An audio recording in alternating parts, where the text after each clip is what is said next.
Welcome to this explainer. Listen, if you've been paying any attention to the news lately, you already know the cybersecurity landscape has been turned completely upside down. The tools have evolved, attackers are way more ruthless, and honestly, the old ways of defending our networks, they just don't cut it anymore. So today, we're unpacking exactly how modern defenders are fighting back by actually adopting the attacker's mindset. We're talking goal-based penetration testing, and we're diving into the absolute ultimate hacker toolkit, Kali Linux. Here's a quick look at what we're covering today. First, we'll look at the new cyber reality. Then we'll rethink security testing, break down the cyber kill chain, take a peek inside Kali Linux, and wrap up with how you can deploy Kali anywhere. All right, let's jump right into part one, the new cyber reality. 5. That is a pretty staggering number, because the rapid shift to remote work triggered a massive 5-fold increase in cyber threats, literally 5 times the attacks, almost overnight. You see, when organizations moved out of the office, that nice, secure perimeter we all relied on totally vanished. Confidential conversations and sensitive file transfers that used to happen safely behind enterprise-grade firewalls are now bouncing across home Wi-Fi networks and public internet connections. Essentially, every employee's kitchen table became a corporate branch office, and that gave threat actors thousands of new, poorly secured entry points to exploit. Now, to defend yourself out there, you really need to know exactly who is trying to break in and why. It's quite a spectrum. On one end, you've got state-sponsored actors. They're driven by geopolitical agendas, playing the long game for high-level cyber espionage and IP theft. Then you have cybercriminals. For them, it's strictly business. They just want to lock up your network and extort your executives for a massive payout. Hacktivists, on the other hand, they might just want to embarrass your company to make a social statement. And let's not forget insiders. A disgruntled employee might simply want revenge for feeling wronged. Figuring out the specific motivations of your enemy is the absolute first step before you even think about testing your own defenses. Which brings us to part 2, rethinking security testing. Knowing your enemy means we have to fundamentally rethink how we test our walls. Picture security testing as a pyramid. Right at the top, a standard vulnerability assessment gives you broad coverage across your entire network. It casts a super wide net to catch known surface-level issues, but honestly, it's pretty shallow. Moving down, penetration testing narrows that focus, digging much deeper into a specific target to see if a vulnerability can actually be exploited. But red teaming, that is the absolute tip of the spear.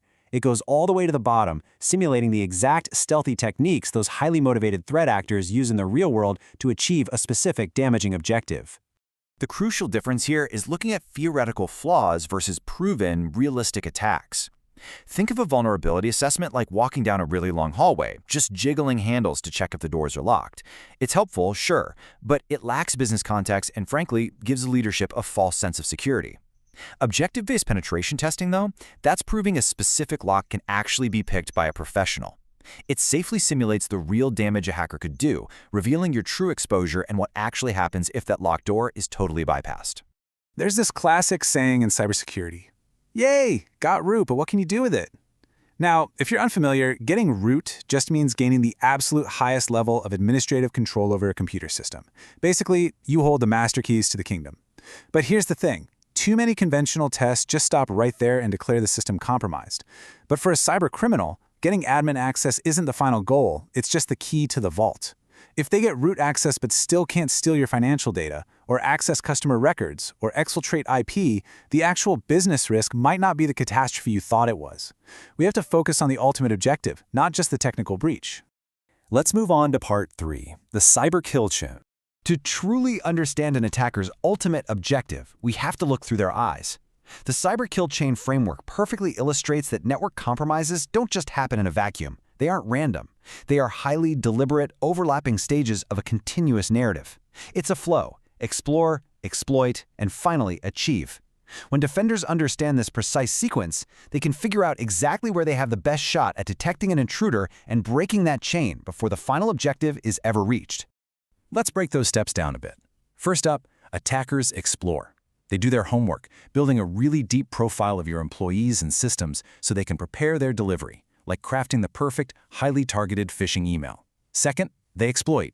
An employee clicks that link and boom, the attacker gains a foothold, using a single point of failure to slip right inside the network.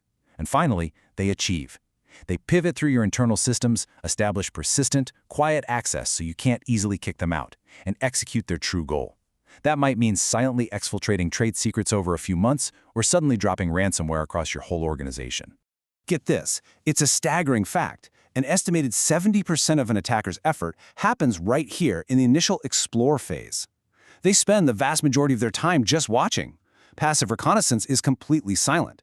They're scouring your public websites, monitoring employees' social media for clues, and scraping breach database dumps on the dark web, all without ever actually touching your servers.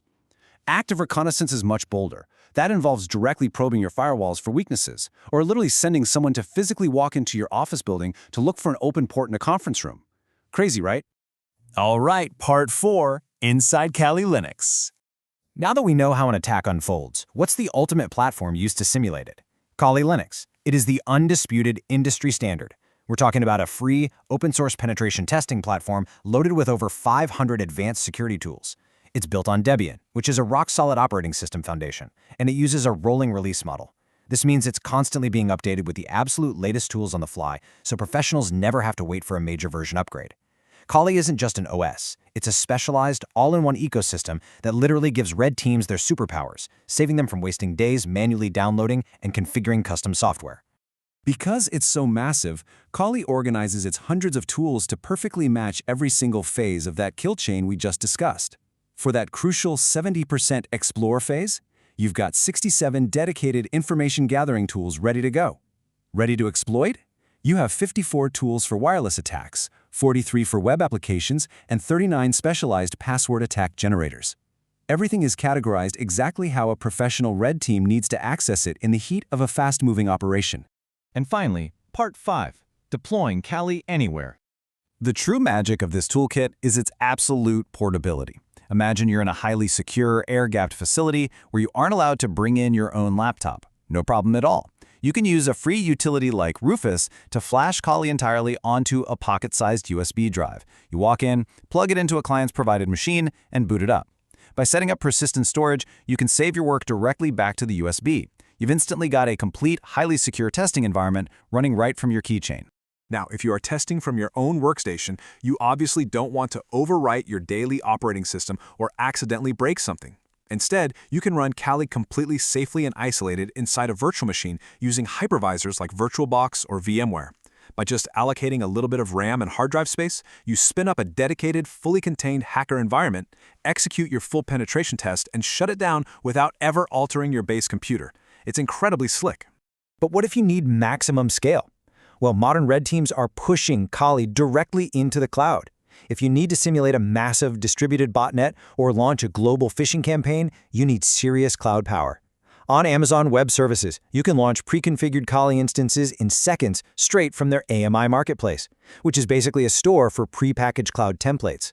For Google Cloud, you just convert your disk images using standard QEMU emulation tools, upload them, and deploy. This gives testers the unparalleled computing power they need to mimic complex, global, state-sponsored threats.